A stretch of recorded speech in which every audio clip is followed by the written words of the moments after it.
Okay, guys, so I wanted to update everybody on what I did find out about the Lancaster, Pennsylvania shooting. The man's name was Ricardo Munoz. He was 27 years old.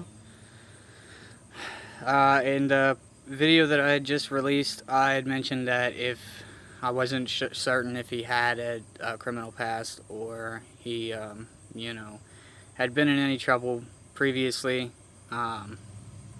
So some information came out on that, and apparently in 2019 he was involved in a stabbing of 4 people. These people were not related to him. All signs point to the stabbing being a random event, that there was one 16-year-old involved that Munoz had stabbed. There was a female involved in the stabbing, and there was 2 males that were the same age. I want to say they were 23 years old.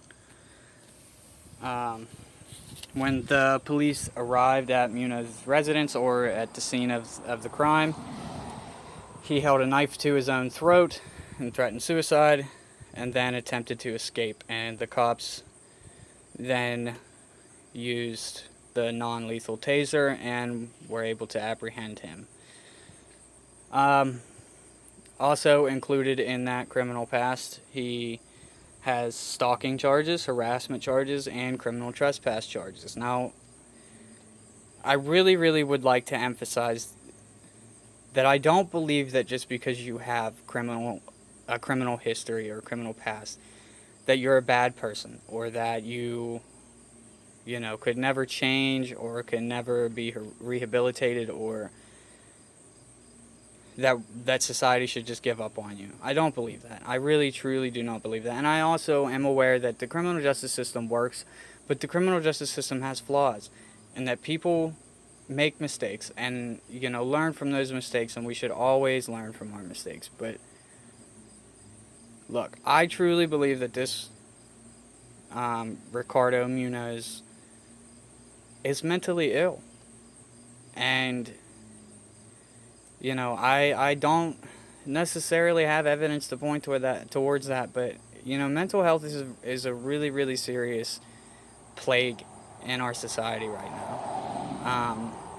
Most times when somebody has mental health issues, they're either just regarded as crazy, or they're put on medications that don't always help.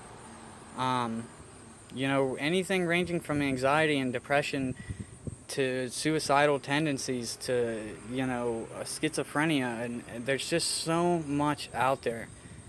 And medications sometimes may be the answer, but sometimes might not be the answer. And sometimes medications might hurt more than they help.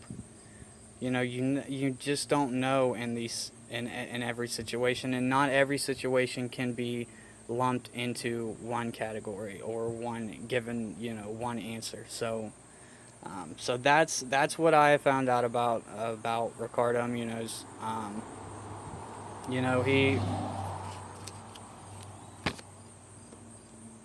He made a huge mistake, and obviously suffered the largest penalty that he could possibly suffer from it. His life was taken. Now, that does not justify going out and taking somebody else's life, or going out and burning somebody's property to the ground, or going out and taking somebody's livelihood from them, or, it just doesn't equate or justify what happened to Mr. Munoz. And the officer that had to take Mr. Munoz's life was risking his, and risks his every day. Every day that officer goes out, he risks his life for us. And, who knows what would have happened if he didn't act the way that he did. So, while I don't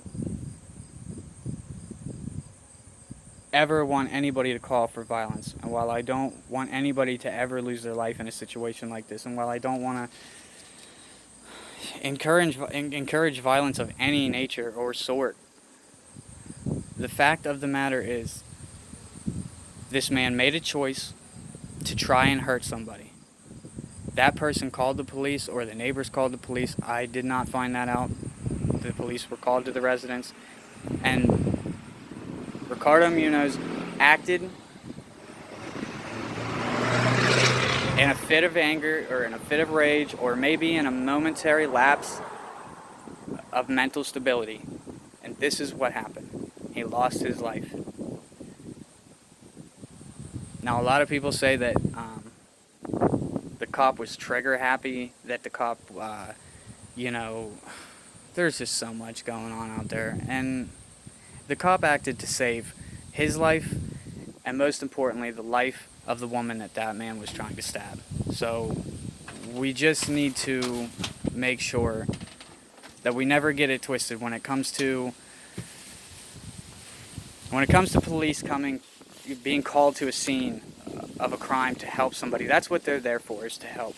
It's not about race. It's not always about race, and it's not always about these separations that the media has really been pushing lately. It's not about the division between all of us. It's about what connects us all. And what connects us all is that we're all human. We all have feelings. We all have negative aspects to our lives, whether it might be mental health, or whether it might be a criminal history, or, everybody changes day to day. Everybody gets better.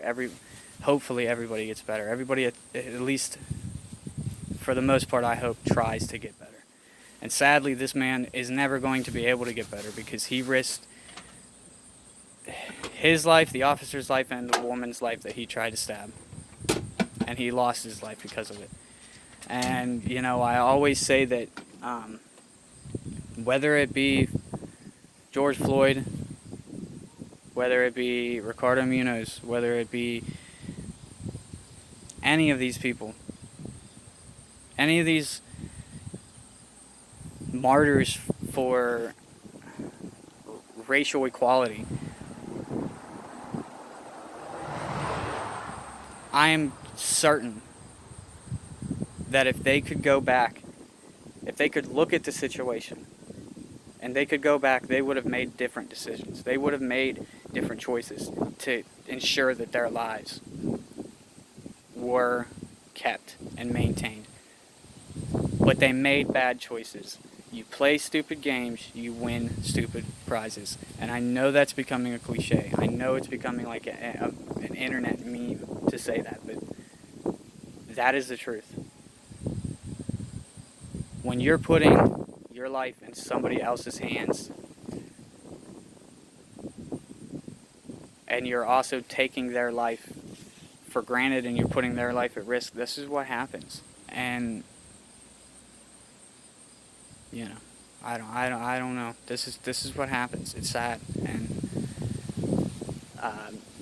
prayers go out to his family. Prayers go out to the family of the officer and the woman involved, everybody involved. Prayers to go out to everybody. I never want to see somebody get hurt. But you cannot use this death, you cannot use this headline as a reason to go out and incite violence or commit violence against anybody else. That's just not right. Morally, not right. You can't do that. So, I just wanted to update you guys on what I did find out about him. Hopefully, we as a country can eventually come together on things like this, rather than separate further. I think that would be better for everybody. I think we all want to see what's best for everybody involved, and we're all involved,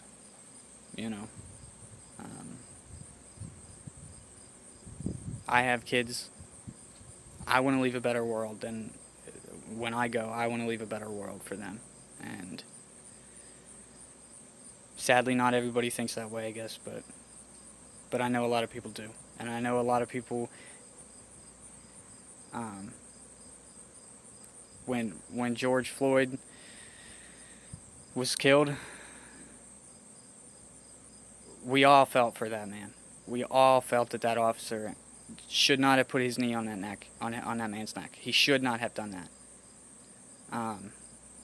You know, the difference between that situation and this situation is these cops released this body footage, this body cam footage, immediately.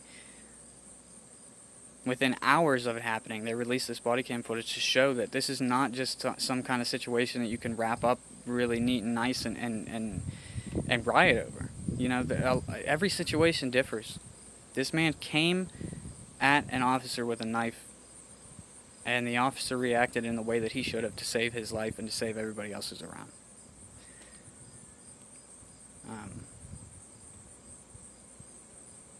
It's sad, but it's what happens. So,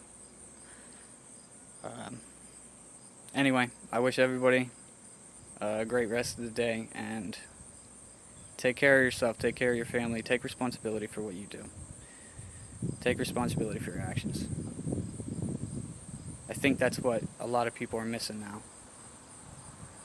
So, have a good one, guys. Subscribe, like, comment, let me know what you think. Thanks.